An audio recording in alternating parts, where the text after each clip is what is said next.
am a firm believer that if we want to have a happy life and actually enjoy ourselves and feel inspired, then we can't just let life happen to us. We have to be active participants. And I think that a lot of this does have to do with our mindset and our mental habits, which are things that I talk about all the time on this channel. There's probably 100 videos where I address this. But I also think that there are many things that we can do in our external world which can help a lot. And I was talking to a friend the other day and she asked me, she said, "What is your secret? How are you this happy all the time?" And while it is certainly not true that I'm happy all the time, nobody is happy all the time, it is true that there are a lot of things that I intentionally do that have helped me to enjoy my life a lot more than I used to.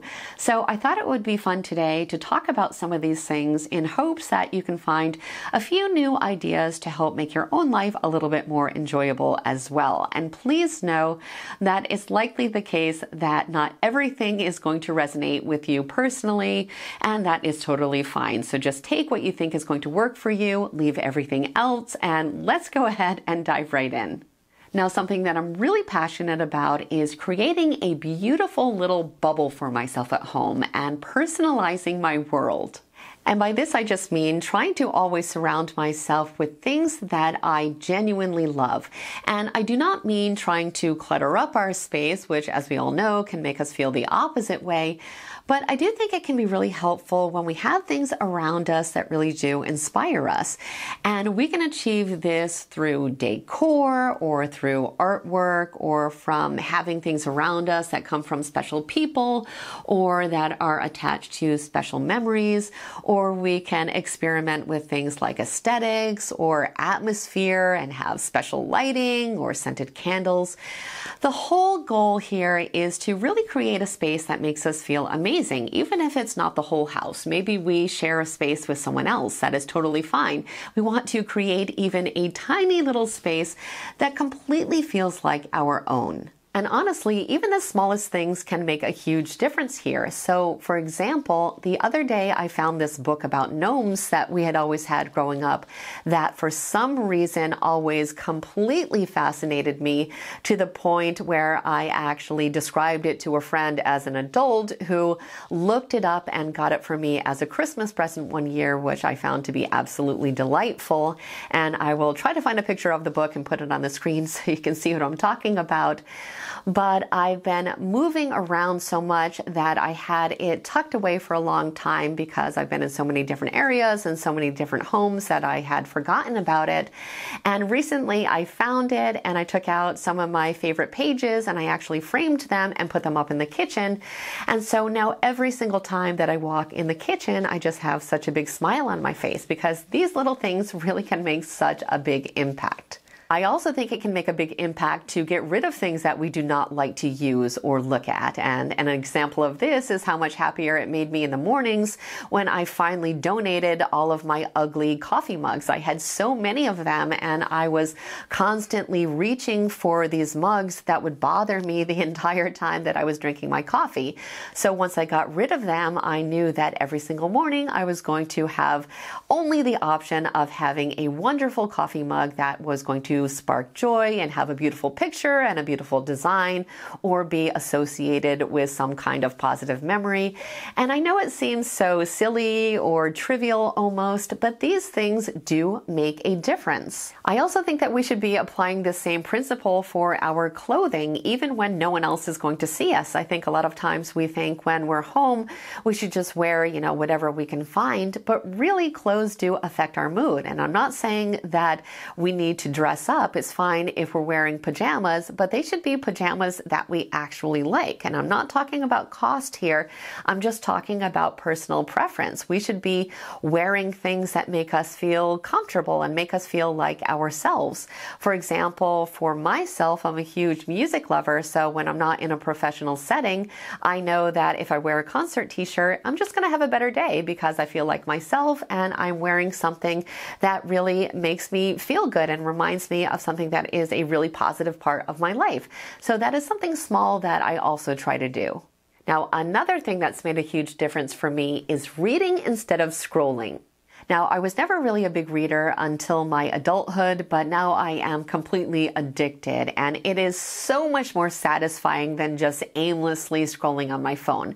I mean, I still do that sometimes, but it is a lot more rare because I found that books are a way better form of escapism because I know I am expanding my brain and my imagination and that I'm not going to feel completely stressed out and demotivated when I'm done. How I started to break this habit was just to always make sure that I had a book in my bag that is ready to go whenever I had the urge to go on my phone that I'm actually excited about. And I love going to the library, so that just gives me an excuse to go and get another stack of books that will inspire me. And if I don't like one, I just move on to the next one. And this has just been such a positive shift because whenever I have a spare moment, I know now that I am doing something that I actually enjoy and that I get something out of, instead of feeling like I'm just completely wasting my time and feeling like my life is a complete bore. Something else that completely changed the game for me is spending time in nature. If I need to completely recharge, this is exactly how I do it. I am from New England, and nothing makes me feel happier than being in some kind of a forest. I feel like it's this magical place that can immediately disconnect me from all of the crazy things that are going on in the world right now. Now, there was definitely a time in my life where I had no idea what a big need this really was for me. I was just working all the time and I had absolutely no balance in my life, and I almost never went outside. Maybe I went outside when I was walking to my car and maybe I noticed the moon or the stars every once in a while, but I certainly never made time to go camping or to go for a walk or a hike or anything like that. That simply never happened. But much later in life, I realized that this is something that is directly tied not only to my happiness, but also to my mental health. So getting outside for me now is non-negotiable. Every single day I spend time outdoors. Usually I go for a walk, but if I just don't have the time for that, I at least have my coffee outside on the patio because I need to be around nature. It is so beautiful, it is so inspiring, and it just reminds me that my problems are small in comparison to this whole big world. So if you have been ignoring this aspect of your life, I think it is time for you to get outside because you are going to start to feel so much better. Now, another big lesson that I've learned is to prioritize my creative spirit.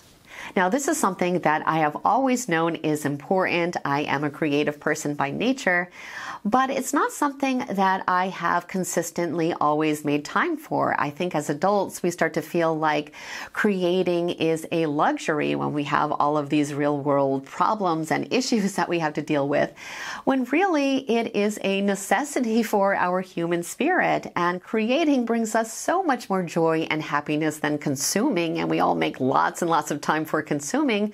So it's just about making that conscious shift to creating instead. And by creating, I don't necessarily mean that you have to do something artistic. I mean, you certainly can. My two favorite things to do are play guitar and to paint. But for you, maybe it's writing or crafting or gardening or cooking. It doesn't really matter, just whatever makes your heart sing. Those are the things that you want to make time for, because study after study has shown us that being creative in this way is directly linked to happiness and life fulfillment. Now, another thing that I want to suggest is active music listening.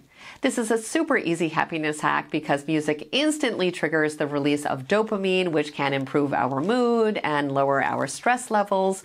And studies have even shown that it can reduce the amount of physical pain that we feel.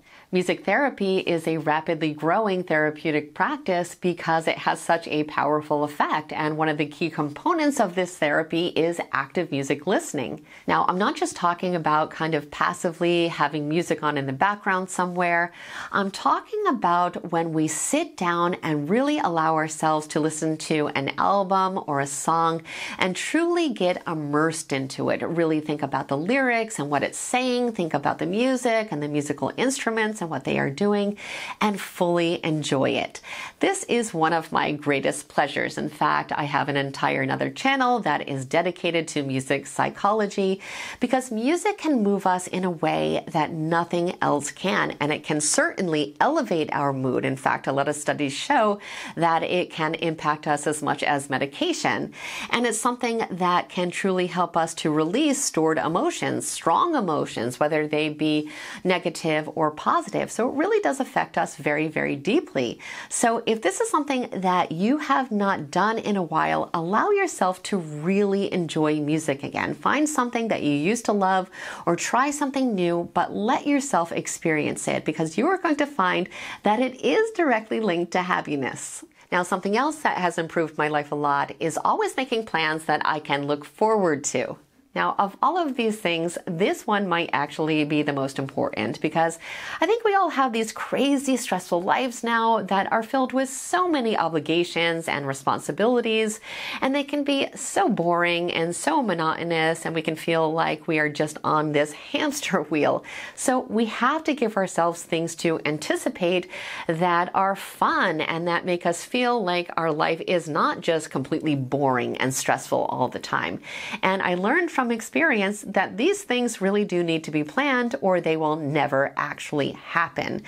And they don't always have to be these big, huge, momentous things like going on a big vacation. It can just mean that we make sure that we are going on little coffee dates or going to the movies or checking out that adorable little bookstore or making time for a weekend road trip.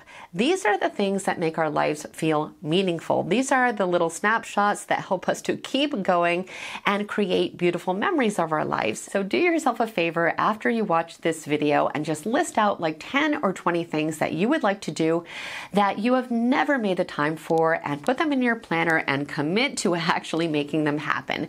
You can call up other people and see if they would like to participate, but now is the time to start taking our happiness a lot more seriously and realize that happiness does not always happen on its own. We have to be the architects of our lives and of our own happiness. And like I said, these are just a few of the things that I have noticed have really elevated my life and brought me a lot more inspiration and joy.